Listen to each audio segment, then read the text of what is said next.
Hi, my name is Ashton Calico, and for my project 2, I'm doing it over class and socioeconomic status.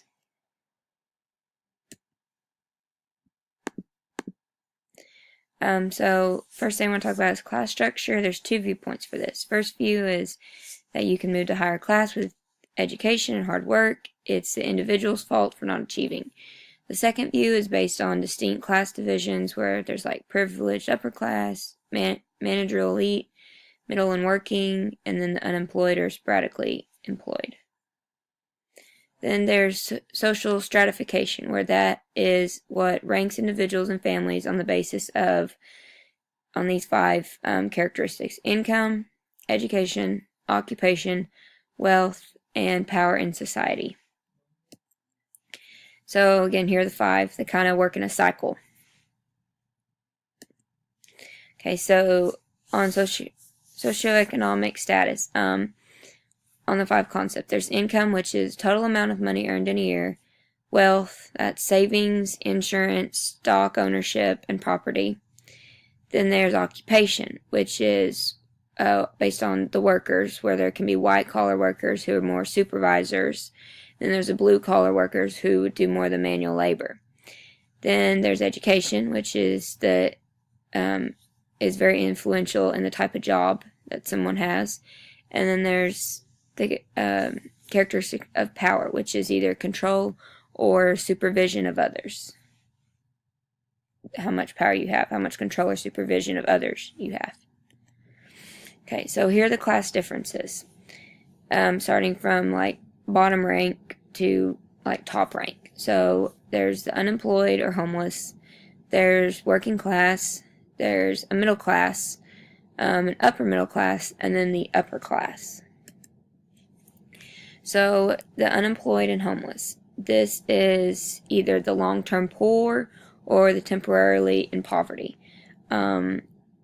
Poverty, so this is based off like poverty, the lack of jobs, the lack of affordable housing, and also another factor that has to do with this could be domestic violence. There are 500,000 to 1.5 million children and youth who are homeless. And then the McKinney-Vento Homeless Assistance Act was an act that was put in place that provides educational rights and protection for homeless youth in public education. And then so next is working class. Those are people who do the manual labor. There's less job security. It's kind of sporadic work. These people are considered blue collar, and this is 40% of the population. Then you have the middle class, where the incomes, there's a big range on this. It ranges from $39,000 to $100,000. But these are more comfortable incomes, but these people oftentimes have little to no wealth, which means that like they don't have a lot of savings, and they have no protection if there was like this catastrophic event that happened. And these people are what you call the white-collar workers. Then there's upper middle class, who this is like the elite middle. So some of these types of occupations are judges, lawyers, professional managers, administrators, physicians, educators, scientists. That a lot of these professions, almost all of them, require advanced degrees. And then the income of some of these professions do allow a much different lifestyle than like a blue and white collar worker. So we're probably talking like savings, there's some stocks, there's also probably some of those luxury things like, better cars, maybe vacations, some stuff like that. Then there's the upper class. These are the individuals and families, and there's like two different forms of upper class. So there's individuals and families who become upper class just because they control and inherited wealth. Then there's the upper class who are like the high-level administrators, or they're big controlling stockholders of major corporations, and they're big professionals. And then they earn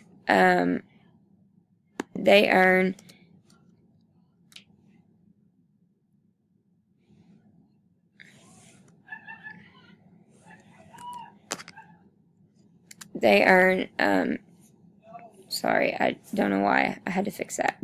Then these people earn 260 times as much as workers.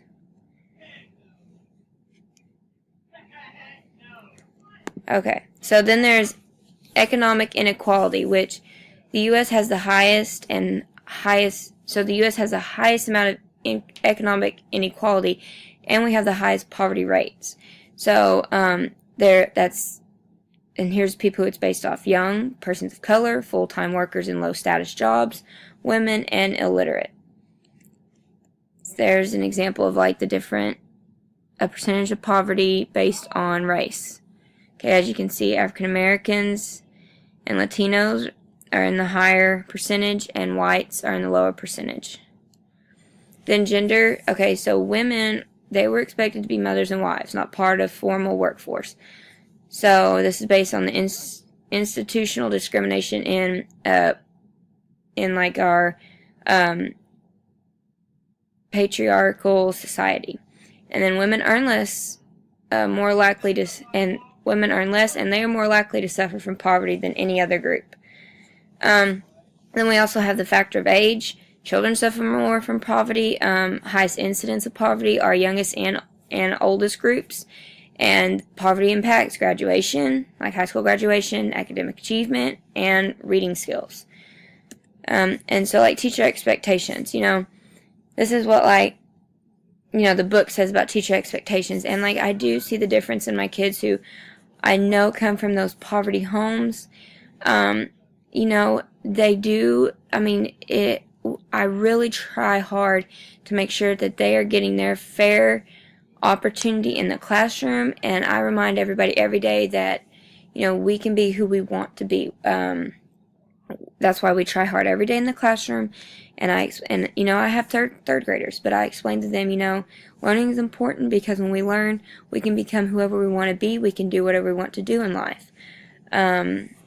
And so I always try to encourage that in my students, that try to give those high expectations, and, we're going to be good people in the world. We can, I talk about, you can be, because some of mine really love readers theater. I'm like, if you want to be an actor, you go be an actor. And we just talk about the different, like, you want to be a doctor, go be a doctor. But, I explain to them, whatever job you have in life, we have to know how to read. And because I have some who they think reading's boring and they don't like school, but I try to be that positive role model and give them that positive aspect about reading and school. And I think it's starting to click in some of them of like, oh, we really do need school. Because the school that I work at, we are 71% poverty rate. And so our children are, 71% of them are on free or reduced lunches. Okay, so tracking is used in school. It's just the practice of assigning students to differential classes or school programs.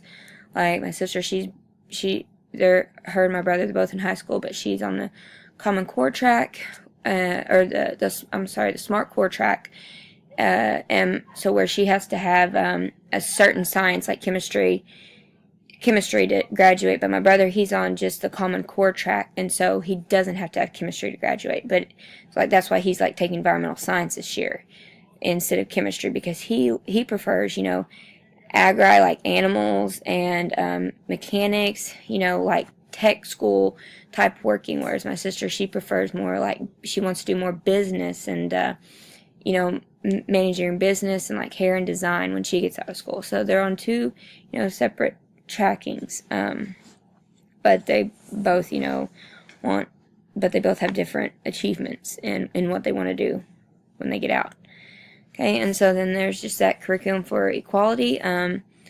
That's just where, we need to present these different views of students, not just the ones in power. We got to start expanding our teaching, make sure that we're still covering that whole aspect of diversity, because, we are not the same types of students that like that was in the thinking 50 years ago of how, like, oh, this child doesn't know how to do this, or this child is this race, like they're just not going to know. We got to stop thinking about school that way. Like, all students can achieve and become whatever they want to be as long as they have the good, strong foundation of what they need to succeed in life. Okay, so thanks for watching.